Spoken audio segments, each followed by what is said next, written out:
Dinas Perindustrian Wan Perdagangan Banjarmasin diminta untuk menginventarisir kendala pedagang yang hingga menunggak pembayaran retribusi kios atau bak untuk berjualan. Setelah diinventarisir, kemudian diklasifikasikan untuk mengetahui kepemilikan dari wadah berjualan tersebut karena dikhawatirkan sudah berpindah atau dipindah tangankan maupun disewakan.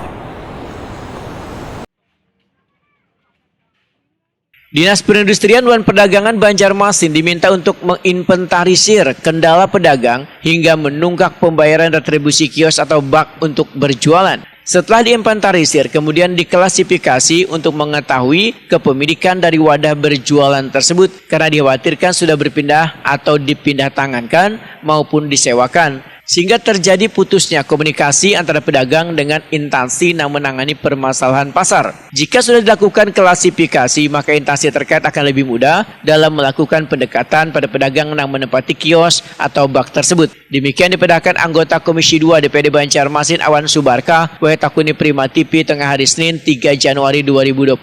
Politisi PKS ini berharap pendekatan atau komunikasi yang dilakukan Dinas Perindustrian Wan Perdagangan Banjarmasin pada pedagang yang menunggak pembayaran retribusi kios atau bak untuk berjualannya bisa berjalan baik. Jika menemui jalan buntu, maka instansi terkait, ujar Awan Subarka, bisa memutus hubungan dengan pedagang wan kios atau baknya, bisa ditawarkan pada warga yang berminat untuk berjualan. Setelah diinventarisir, diklasifikasi, kemudian sudah dilakukan pendekatan tetapi pada batas tertentu tidak melakukan pembayaran, maka itu boleh dari Dinas Perdagangan dan Perindustrian itu memutus hubungan bisa. Kan dalam perda sudah jelas ya, pada masa rentang tertentu berapa bulan gitu ya, dan tertentu apabila tidak menunaikan tanggung jawabnya, maka bisa diputus dan kemudian nanti bisa ditawarkan ke pihak yang lain untuk menyewa.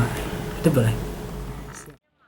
Awan Subarka juga meminta instansi terkait untuk menjaga kebersihan wan keamanan pasar supaya pedagang wan urang nang berbelanja merasa nyaman wayah berbelanja di pasar.